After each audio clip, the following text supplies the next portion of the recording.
de force, d'humilité au Seigneur. Mon Dieu, nous voulons mieux te connaître et mieux te représenter. Parle-nous encore, Seigneur. Merci, mon Dieu, pour la Pentecôte. Mais la Pentecôte n'a été possible qu'à cause du sacrifice. Elle n'a été possible qu'à travers la résurrection. Elle est l'accomplissement de l'œuvre. Elle est l'espoir merveilleux qui nous est offert à nous tous. La vie éternelle. La vie éternelle est pendant notre pèlerinage ici-bas sur cette terre. La force nécessaire pour vaincre dans le combat, pour vaincre l'ennemi, Satan, et vaincre le péché. Sanctifie ta parole à cette heure, Seigneur, s'il te plaît, au nom de Jésus. Alléluia.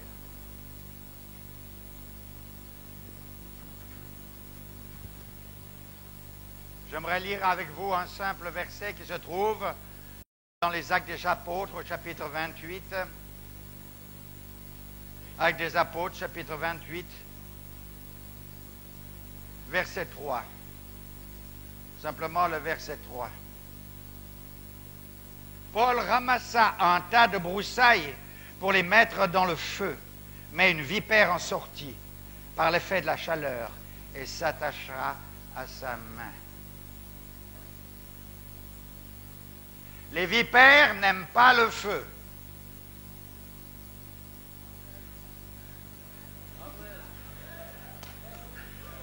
Vous voulez des problèmes, vous voulez des combats, vous voulez la lutte, vous le voulez des victoires.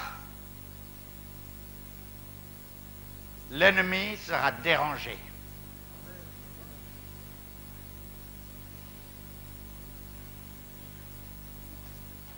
L'ennemi sera dérangé. Il déteste le feu de la Pentecôte. Il déteste. Pourquoi?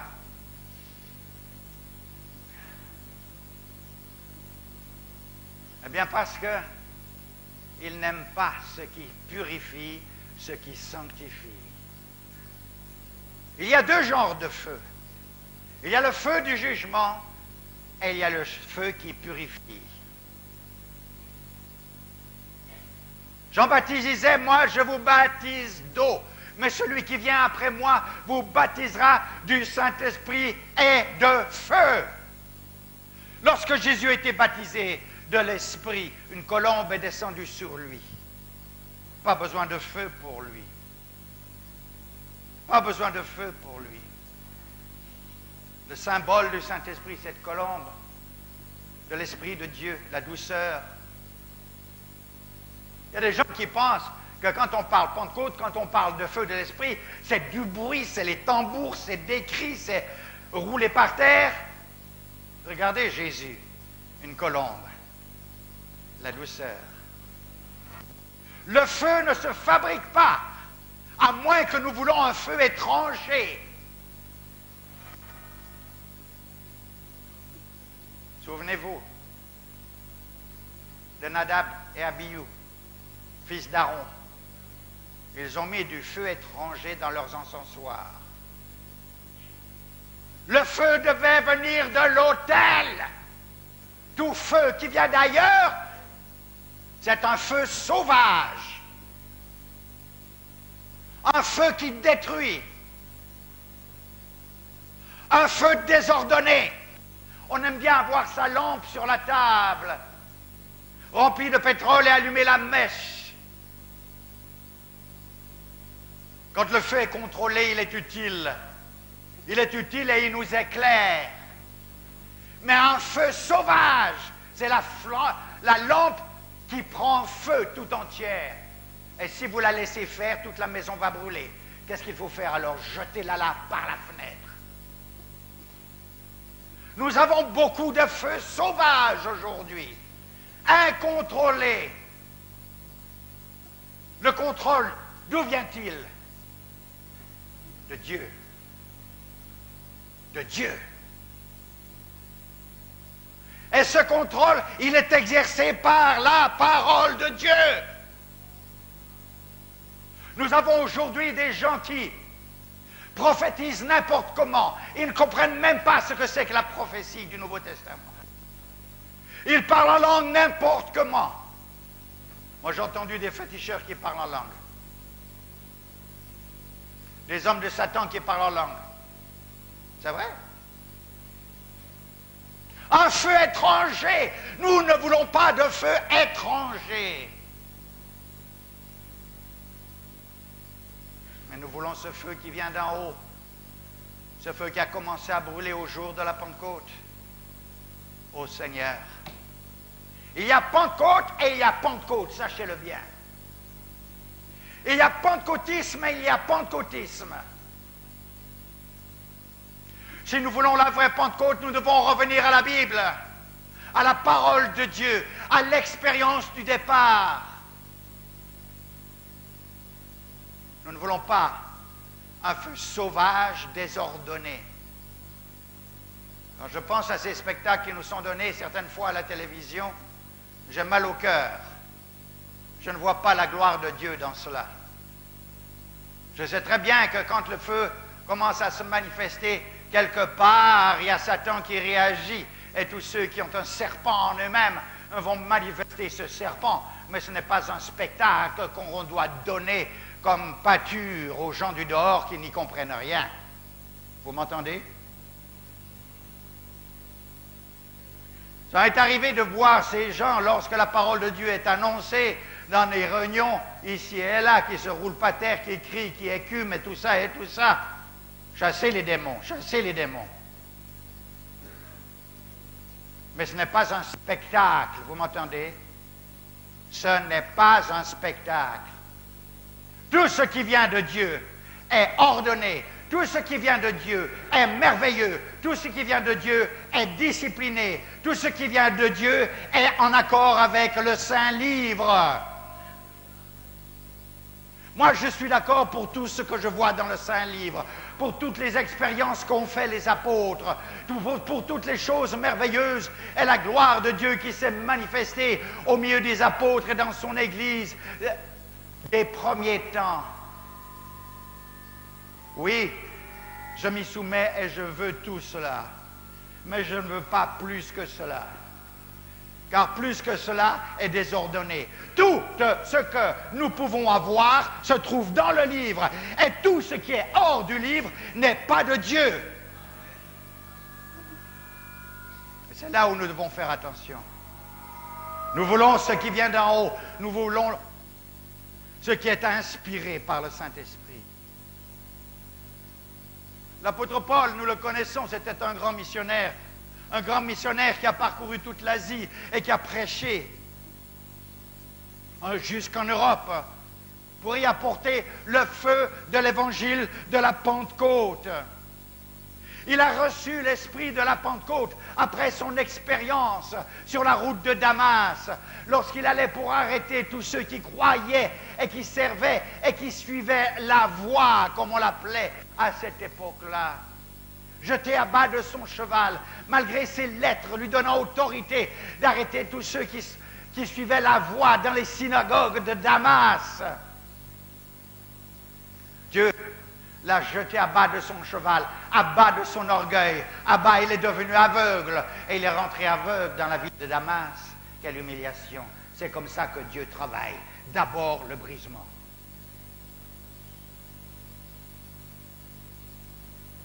Et là, pendant quelques jours, aveugle, il ne mange pas et rien. Il a entendu la voix de Jésus. Je suis Jésus que tu persécutes. Il sait qui est Jésus. Pourquoi? Parce que tous ceux qui sont dans la voie, comme on l'appelait à cette époque-là, tous ceux qui sont dans la voie, ils parlent de Jésus.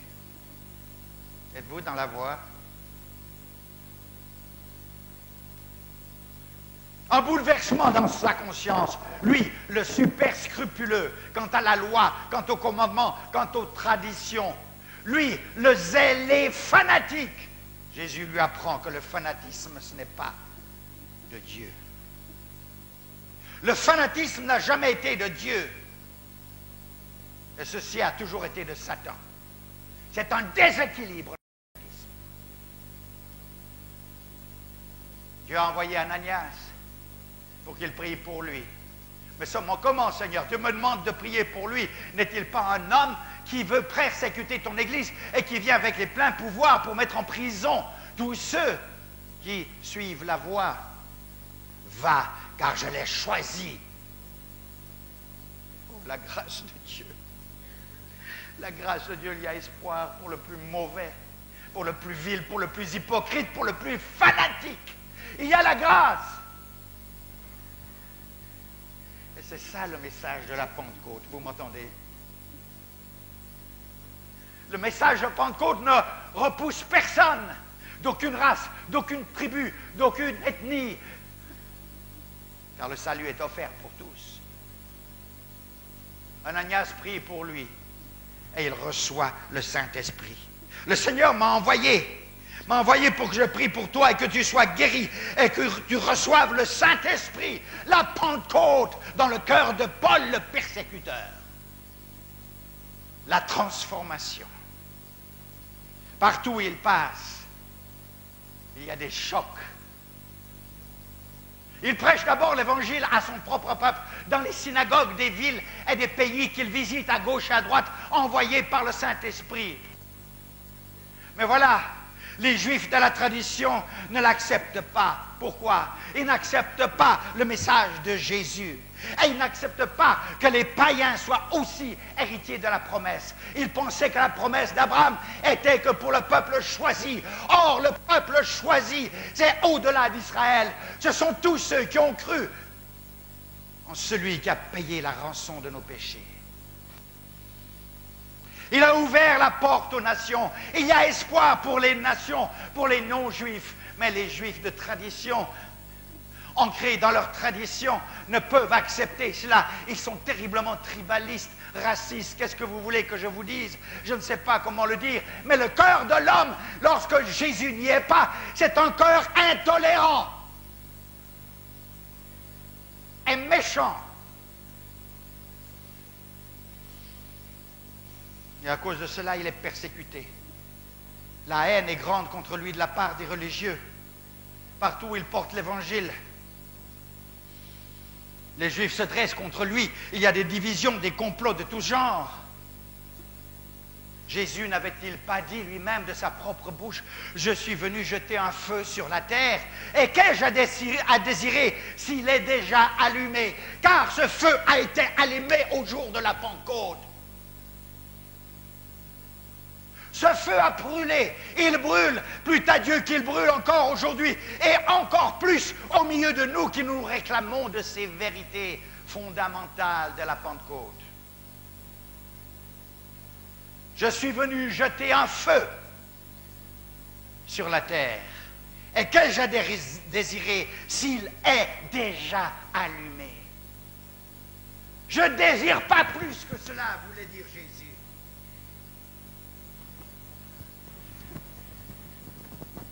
Je ne désire pas plus que cela. Mon désir le plus grand, c'est que ce feu soit répandu. Et je vais le répandre au jour de la Pentecôte. Et à partir de cela, il va enflammer le monde entier. Partout où passe Paul, il y a le feu de la Pentecôte. Vous voulez un vrai pentecôtiste? Regardez à Paul. Le Saint-Esprit brûle. Et malgré l'opposition, malgré les persécutions, ce feu brûle. Et qui peut l'éteindre? Le feu du Saint-Esprit, le feu de la Pentecôte brûle. Et malgré l'opposition, de multiples églises sont ouvertes. Elles s'ouvrent partout parmi les païens. Et des milliers d'hommes et de femmes, des païens, sont sauvés et sont héritiers de la promesse d'Abraham. À travers ta descendance, je bénirai toutes les nations. Toutes les nations, pas seulement Israël. Et ta descendance sera comme les étoiles des cieux. Peux-tu les compter? Eh bien voilà, telle sera ta descendance. Descendance non pas charnelle seulement, mais bien plus beau, bien plus merveilleux, bien plus nombreuse, descendance spirituelle. Et nous sommes enfants d'Abraham, héritiers de la promesse. La promesse à cause de la foi d'Abraham qui nous a été imputée. Prisonnier, il est envoyé à Rome pour comparaître devant César, rejeté et accusé injustement par ses frères. On l'accuse d'avoir profané le temple. On l'accuse d'avoir amené des gens du dehors, des païens, dans le temple. Ainsi qu'il aurait commis un sacrilège. Ils veulent sa mort. Mais Dieu a un plan. Mais pourquoi est-ce que Dieu ne le délivre pas? Dieu le garde de la mort, oui. Mais Dieu ne le délivre pas. Pourquoi? Eh bien, certaines fois, Dieu délivre et d'autres fois, Dieu ne délivre pas. Il a délivré Pierre de la prison d'entre les mains d'Hérode qui voulait le supprimer et le tuer, comme il avait fait peu de temps auparavant Jacques, qu'il avait fait décapiter. Jacques a été décapité, Pierre a été libéré. Pourquoi? La tâche de Jacques était terminée. Pierre avait encore beaucoup à faire. Jacques est mort en glorifiant son Dieu. Pierre est vivant, a vécu pour glorifier son Dieu. Et il est mort en martyr, cloué sur une croix renversée.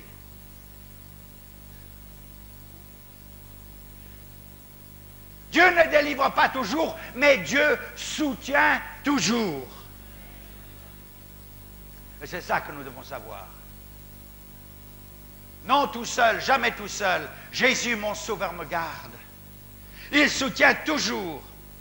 Dieu utilise l'épreuve. Dieu utilise les luttes. Dieu utilise les problèmes créés par l'ennemi pour le confondre. Pas le prisonnier. Mais à cause de cela, et par cela, l'évangile est prêché jusque dans la maison de César à Rome. L'ennemi a voulu encore le détruire avant d'arriver à Rome, mais Dieu n'a pas voulu. Alors qu'il est dans cette tempête sur l'Adriatique et qu'il ne peut plus maîtriser le bateau et qu'il est emporté par les vents, il s'approche d'une petite île rapidement. Et ils sont jetés sur cette île, ils échouent sur cette île, transit, le vent souffle, un vent glacial. Ils sont mouillés, complètement mouillés, mais pas l'un d'entre eux est mort, selon la promesse. Je t'ai donné à toi, Paul, le prisonnier, tous ceux qui sont dans ce navire. Et là, les gens du pays de l'île les reçoivent, ils font un grand feu. Un grand feu. Et ils se serrent tous autour de ce feu pour sécher leurs vêtements. Oh, le feu! Il n'y a pas de substitut à la chaleur, mes frères. On ne peut pas fabriquer la chaleur par des moyens artificiels, mes frères. Vous pouvez très bien essayer de faire beaucoup de bruit, et soi-disant qu'il y a du feu au milieu de vous, mais quel est ce feu si ce n'est un feu étranger, un feu de la chair? Et quand on a froid, il n'y a pas de substitut au feu, il n'y en a pas. Il faut une chaleur qui est engendrée par une combustion, Que ce soit une combustion électrique, que ce soit une combustion de charbon ou de mazout ou de n'importe quoi, c'est une combustion. Et la combustion est provoquée par le feu. Vous ne pouvez pas la fabriquer, cette chaleur, de façon artificielle. Il faut un feu qui vient de l'autel. C'est ce que Dieu veut. Passe d'abord par l'autel. Donnez à un homme qui est transi de froid, qui gèle, vous qui avez été en Europe, vous qui avez connu des températures de moins 5, moins 10, moins 15, moins 20, comme il y a au Canada ou ailleurs, vous savez de quoi je parle, hein?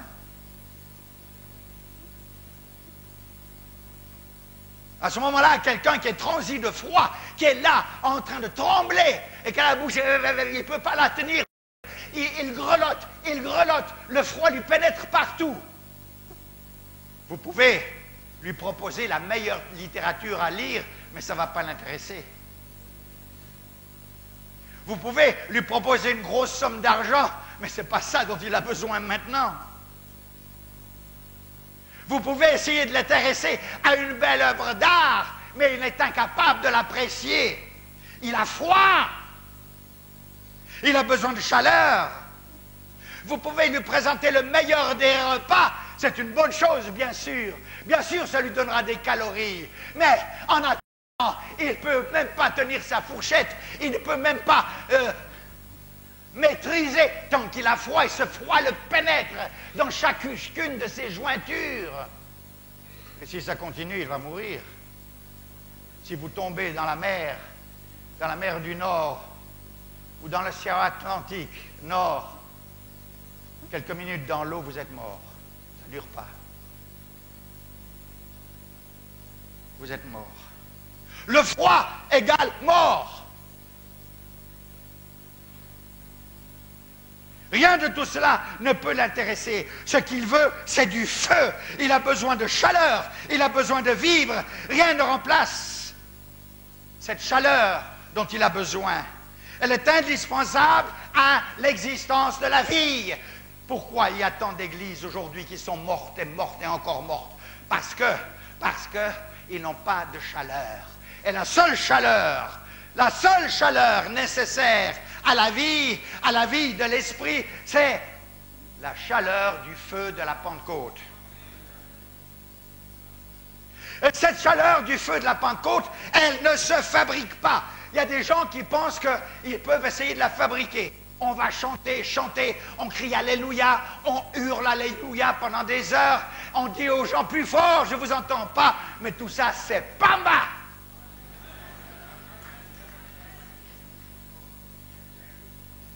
Quand il y a le feu là, vous n'avez pas besoin d'exciter la foule. Quand le feu est là, il y a une réaction automatique intérieure. On veut s'exprimer, on veut louer, on veut parler à Dieu, on veut exprimer ça. Oh, il n'y a pas besoin de quelqu'un, un animateur. Il n'y a pas d'animateur dans l'église de Jésus-Christ. Il n'y en a pas. Lui, ce n'est pas un animateur. Il est là simplement pour chanter, et pour chanter tous ensemble, c'est tout. Il faut quelqu'un qui conduise, mais il n'est pas un animateur. Nous ne chantons pas pour nous animer. Nous avons déjà été animés par le feu de la Pentecôte. Alléluia. Et ça brûle dans nos cœurs. Ça brûle dans nos cœurs. Nous avons reçu quelque chose d'en haut. Et cela ne vient pas d'en bas. Et ça a passé par l'autel. Ça a passé par l'autel. Celui qui a passé par l'autel du brisement. Celui qui a passé par cet autel, frères et sœurs. Sur lui descendra le feu. Mais tu n'as pas passé par l'autel, tout est artificiel. Tu peux crier, tu peux danser, tu peux crier Alléluia, tu peux dire des paroles pieuses, mais ça n'a pas de valeur. Aucune. Il n'y a pas de substitut à la chaleur du Saint-Esprit. Et une église dans laquelle Dieu vit, c'est une église où il y a de la chaleur. Il y a le feu qui brûle, mais ce n'est pas un feu sauvage, c'est un feu contrôlé par le Saint-Esprit qui glorifie Dieu.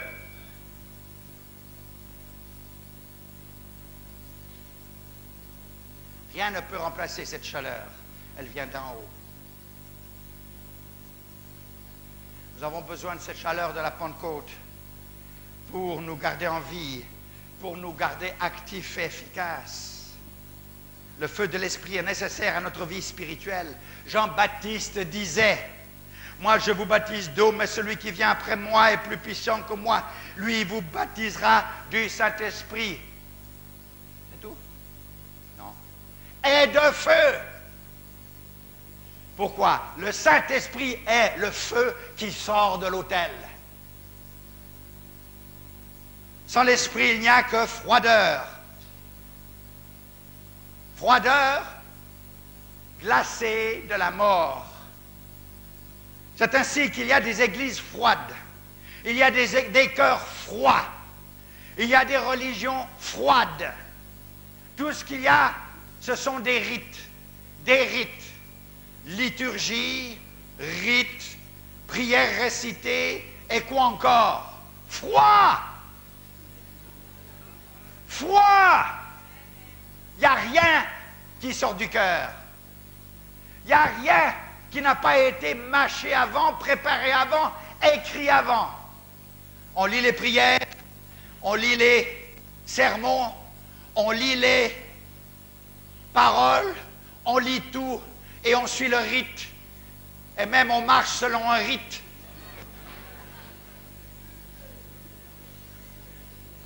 Et on fait tout selon un rite. Froid! Froid! Oh Jésus! C'est pourquoi les gens, ils sont insatisfaits. Ils désirent la chaleur de la vie. Ils veulent la tempête.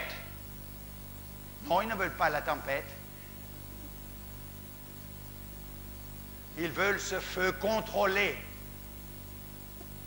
qui vient d'en haut.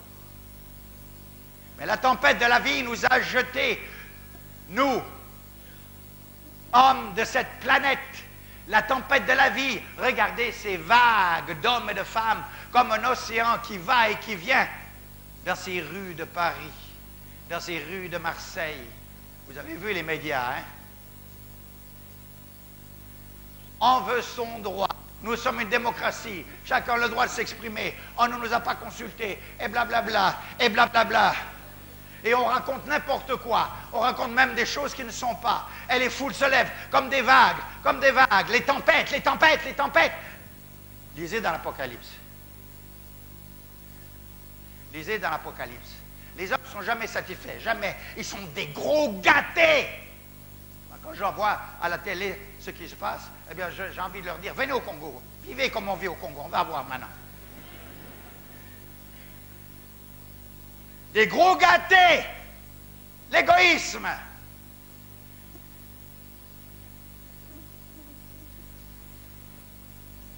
La tempête de la vie, la tempête de l'opinion, la tempête des mouvements politiques, la tempête des idées, la tempête des philosophies, la tempête qui jette les gens sur les îles désertes, qui ont froid et qui cherchent un repère, qui cherchent quelque chose.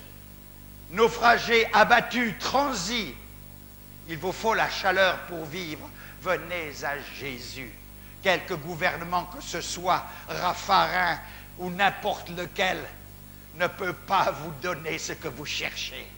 Socialiste, communiste, ne peut pas vous donner ce que vous cherchez. Il n'y en a qu'un qui peut vous le donner, car tant que vous aurez des hommes pour vous conduire et qui feront le mieux possible, vous ne serez jamais satisfait. Il n'y en a qu'un seul qui est satisfait. Jésus-Christ le Seigneur. Jésus. Oui, voilà. Aujourd'hui, on ne veut plus de Jésus. Chaque église doit être un foyer de vie, un foyer de chaleur, où le Saint-Esprit de la Pentecôte s'y trouve et réchauffe. Paul et ses compagnons s'approchent du feu et ils jettent des broussailles. Gloire à Dieu pour ceux qui attisent le feu. Nous avons besoin d'attiseurs de feu.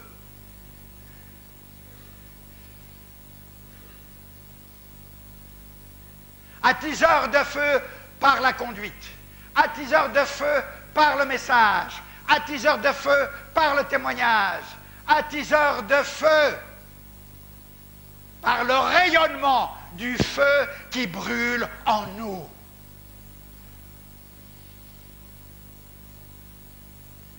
Oui. Paul a pris des broussailles et il a attisé le feu. Mais dans ces broussailles que Paul a ramassées pour mettre dans le feu, il y a une vipère. Aïe! Sachez qu'il y a des vipères partout.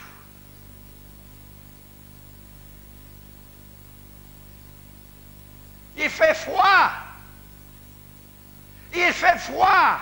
La vipère est en train de somnoler dans le froid. Vous savez que les serpents, ils hivernent. Et quand ils hivernent, ils sont comme morts. Parce que là-bas, en Europe, même au Canada, il y a des serpents. Hein? Mais quand c'est l'hiver, ils sont là, recroquevillés sur eux-mêmes, ils ne bougent plus. Leur métabolisme se ralentit grandement et ils ne bougent pas. Mais quand il y a le feu, alors tout se remet en marche. Quand il y a la chaleur, tout se remet en marche. C'est comme les ours qui dorment pendant plusieurs mois de l'année, pendant l'hiver, dans leur tanière, ils ne bougent pas. Leur métabolisme va très lentement. Leur cœur bat tout doucement. Je ne sais pas exactement quel rythme, mais enfin. Tout doucement. Mais dès que la chaleur vient, ah, la vie vient. La chaleur, c'est la vie.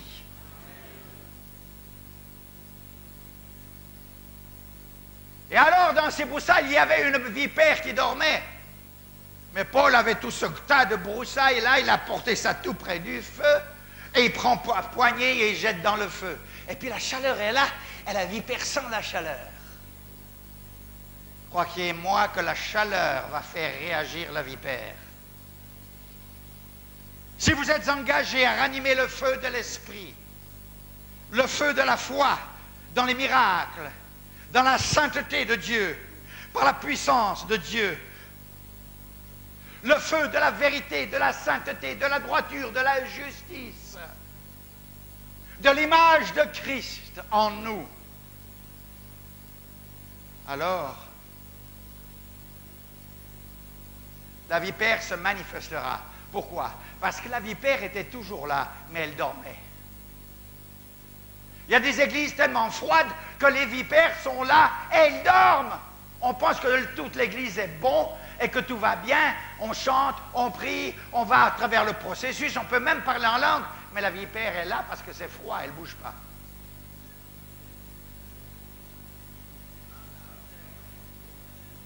Mais dès l'instant où il y a la chaleur, vous verrez la vipère se manifester. Il y a poison dans la morsure de la vipère. Et le feu va l'exciter pour vous mordre. Cette vipère est contre tous ceux qui sont bouillants pour Christ. Quand il y a le feu de l'esprit qui brûle et que l'église est bouillante, vous risquez, vous m'entendez? Vous risquez. La vipère est là de toute façon. C'est la chaleur qui la réveille. Dans toutes les églises, quelles qu'elles soient, même l'église de la Borne, sachez bien qu'il y a des vipères qui sont là. Il y a des vipères qui sont là. Et il y a même des gens qui ne savent pas qu'ils ont une vipère en eux. Ils ne le savent pas. Mais un jour, vous allez voir ces réactions. Ils vont mordre ici, ils vont mordre là, ils vont mordre là. Et tout le monde va dire, oh, mais c'est pas vrai, mais c'est pas vrai. Ce frère-là, mais non, mais comment ça se fait? Mais cette sœur-là, mais c'est pas possible. Ah! Il y a un feu qui a réveillé la vipère. Secoue la vipère dans le feu.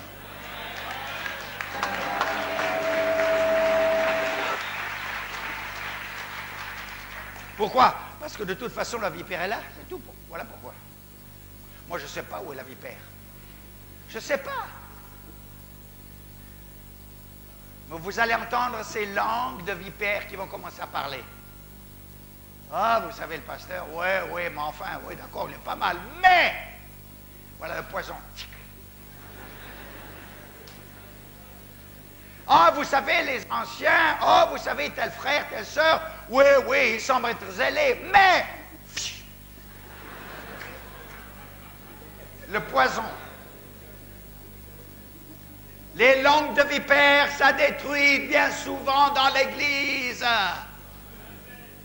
Et quand l'Église cherche à être active et à faire ce qu'elle doit faire, il y a toujours des langues de vipère quelque part. Langue de vipère ou morsure de vipère, c'est qui est plus grave.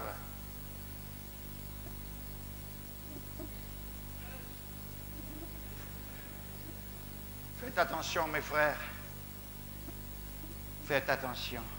Dans ce tas de broussailles que tu vas jeter dans le feu, il y a des vipères. Dès l'instant où tu te mets au travail pour animer le feu, il y a des vipères qui n'aiment pas le feu. Donc, il y a une terrible alternative. Geler de froid ou risquer d'être mordu. Qu'est-ce que vous choisissez? Il y a un risque, mais ce n'est qu'un risque.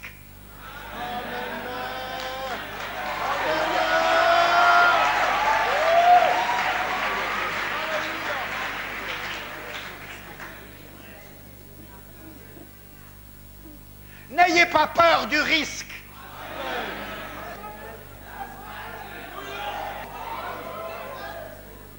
S'il est avec vous, vous vaincrez. Je suis avec vous jusqu'à la fin du monde. Alors ne doutez pas. Dès l'instant où le feu de l'esprit brûle, le serpent se réveille et cherche à mordre. Vous saisirez des serpents et ils ne vous feront point de mal. Alors ne craignez pas le risque, parce qu'il l'a dit, ils ne vous feront point de mal. On va vous critiquer, on va cracher du poison. Qu'est-ce que ça peut faire? Je t'aime, mon frère, je t'aime, ma sœur.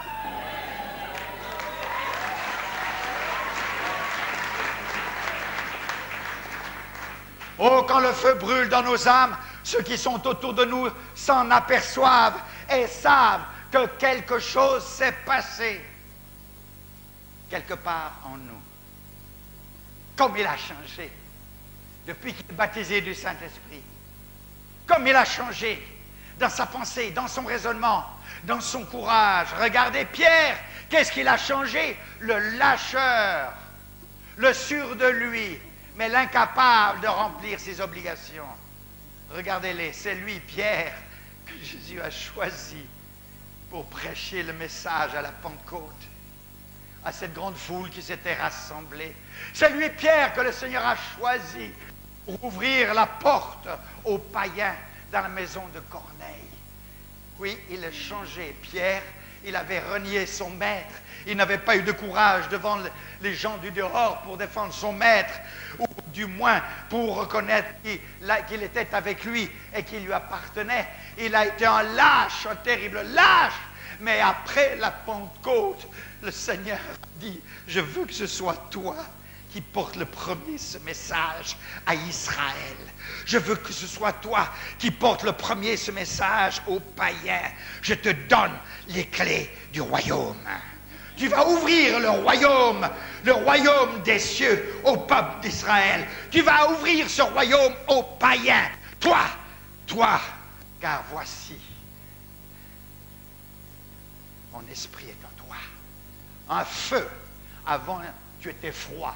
Avant, tu étais mort. Maintenant, ce n'est plus la chair, mais c'est l'esprit qui s'exprime en toi. Le diable est dérangé par ce genre de feu. Ainsi, il va s'attacher à essayer de détruire ceux qui le raniment. Ranimons le feu de la Pentecôte, mais pas de feu étranger. Jésus est venu dans ce monde pour allumer le feu, un feu. Le diable ne pouvait le supporter et en supporter la chaleur. Il a réagi, il a jeté l'homme de Galilée et l'attaqua, il l'a jeté. L'homme de Galilée, il l'a fait souffrir violemment. Il l'a fait mourir et il pensait avoir réussi. Mais rien ne pouvait le tenir. Jésus continuait à attiser le feu. À mesure que l'ennemi attaquait, Jésus attisait le feu. Alors que ses ennemis venaient pour lui tendre des pièges, il répondait avec sagesse et ils étaient renvoyés honteux. Il attisait le feu. Il a laissé un feu sur la terre, un feu qui ne s'est point arrêté jusqu'à aujourd'hui. Le jour de la Pentecôte, ils étaient tous ensemble dans le même lieu. Des langues semblables à des langues de feu leur apparurent, séparées les unes des autres, et se posèrent sur chacun d'eux. D'abord, des langues de feu. La Pentecôte, c'est le feu qui vient de l'autel. Et la première chose qu'ils ont vue, ce sont des langues de feu. Ils n'ont pas parlé avant, mais ils ont parlé après. Lorsque les langues de feu leur apparurent, elles se posèrent sur chacun d'eux, et il est dit, ils furent tous remplis du Saint-Esprit. Et conséquence de la plénitude, ils parlèrent en d'autres langues.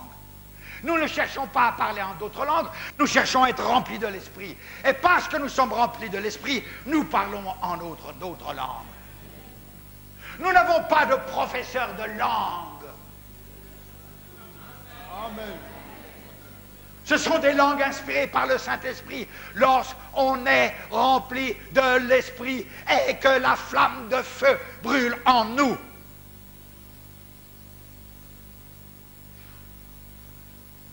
Ce feu surnaturel de la Pentecôte doit brûler en chacun de nous. Oui, la vipère doit être dérangée. Jésus disait dans Jean 16, 11, le prince de ce monde est jugé.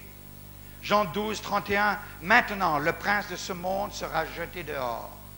Le serpent a fait que les premiers chrétiens ont été battus, ont été jetés en prison, ont été brûlés vifs, ont été jetés devant les bêtes féroces. Qu'est-ce qui les a fait tenir? Le feu de la Pentecôte. Tous ces hommes-là, c'était des pentecôtistes. Lisez. Paul était un pentecôtiste. Pierre était un pentecôtiste. Tous ces gens, Timothée était un pentecôtiste. Il priait pour les malades, il parlait en d'autres langues, il prêchait un message au moins, il secouait le monde. Frères et sœurs, il nous faut plus de cette Pentecôte-là. Je suis fatigué de cette Pentecôte. Moi, de cette Pentecôte, pagne.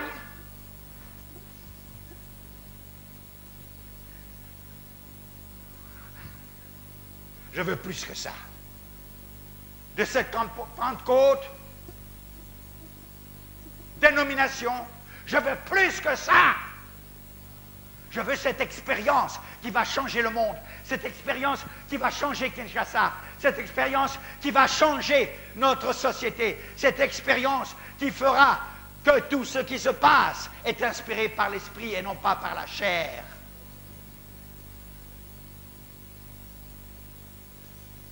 Quand l'Église dévie et se refroidit, c'est qu'il y a un feu étranger. Laissons ces feux étrangers. Laissons ces feux étrangers. Laissons de côté cette façon de croire que ce sont les études académiques qui vont nous faire parvenir à un certain niveau, que c'est à force... Non. Combien de temps tu places sur tes genoux? Combien de temps tu passes devant ta Bible? Est-ce que tu lis ta Bible tous les jours? Est-ce que tu cherches la face de Dieu? Voilà ce qui changera ton avenir, ce qui changera ton ministère, ce qui changera de ta vie. Bien sûr, étudie la parole, et si tu peux étudier systématiquement, pourquoi pas, mais ce n'est pas ça qui fait la Pentecôte. Ce n'est pas notre faculté de théologie qui fait la Pentecôte. Ce feu vient d'en haut, ce feu vient d'en haut, et c'est ça que je veux plus que tout.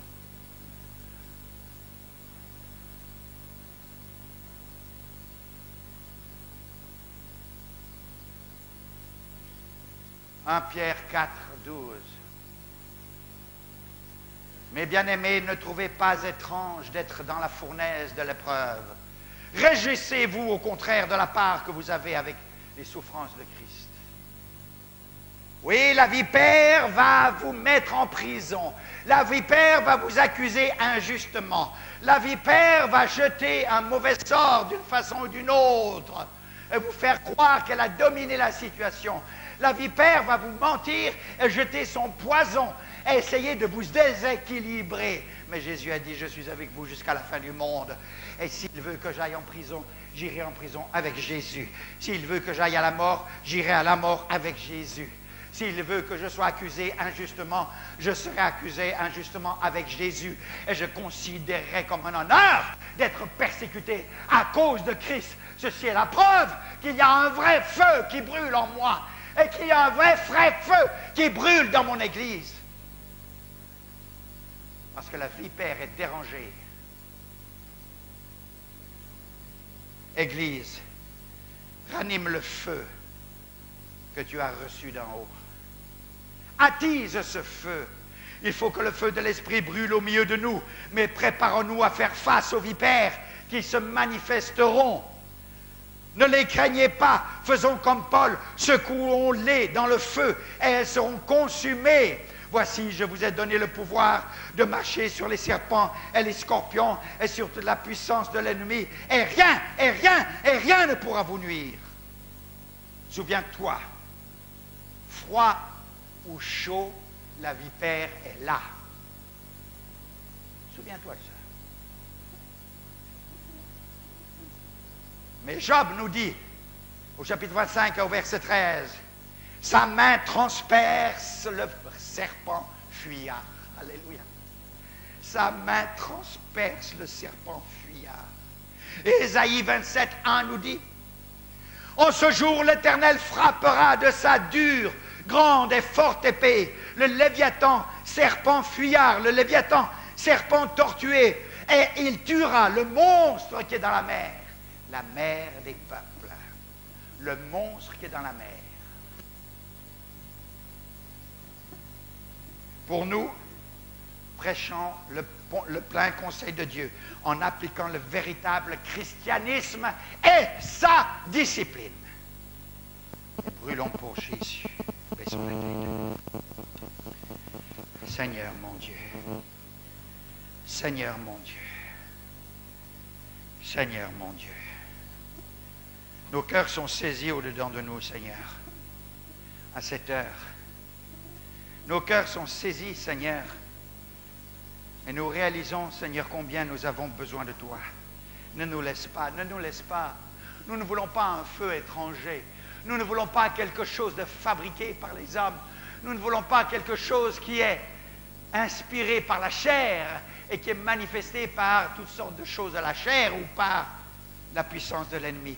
Mais nous voulons ce qui vient d'en haut, ces langues de feu qui se posèrent sur chacun d'eux. Seigneur, que des langues de feu se posent sur chacun de nous. Pour nous, ce n'est pas une colombe, Seigneur. Nous avons besoin de ce feu qui purifie. Oui, ce feu qui réchauffe et qui donne la vie. Pas du feu du jugement qui détruit. Non, mais de ce feu qui purifie. Descends sur nous, Seigneur. Seigneur, s'il te plaît, nous ne sommes pas satisfaits. Nous voulons une vraie Pentecôte, une vraie, pas quelque chose de fabriqué par la dénomination, pas quelque chose de fabriqué par les hommes. Non, mais Seigneur, quelque chose d'authentique qui vient d'en haut. Seigneur, descends. Descends sur nous. Nous sommes ici maintenant pour prendre cette communion, oh Dieu. Seigneur, dans ta miséricorde, fais-nous réaliser que s'il y a une Pentecôte, c'est parce qu'il y a eu un Golgotha. Il y a l'autel d'abord. L'autel d'abord. Et ensuite, il y a la Pentecôte. Père Céleste, et donne-nous de nous examiner devant toi, Seigneur. Et que vraiment, si nous sommes en communion avec toi, que nous prenions cette communion comme étant un témoignage de cette vie, de cette transformation que tu as manifestée en nous. Oh Jésus, Jésus, que chacun s'examine lui-même. Il y en a parmi nous qui sont en règle avec Dieu, qui marchent avec lui, mais d'autres qui ne sont pas en règle, qui marchent sur deux chemins à la fois. Vous êtes seul juge de vous-même. Si vous êtes en règle avec Dieu, si vous marchez en nouveauté de vie, je vous encourage à vous lever et à prendre cette communion. Mais si en vous, il y a des compromis inacceptables, s'il vous plaît, ne prenez pas cette communion, vous prendriez un jugement contre vous-même.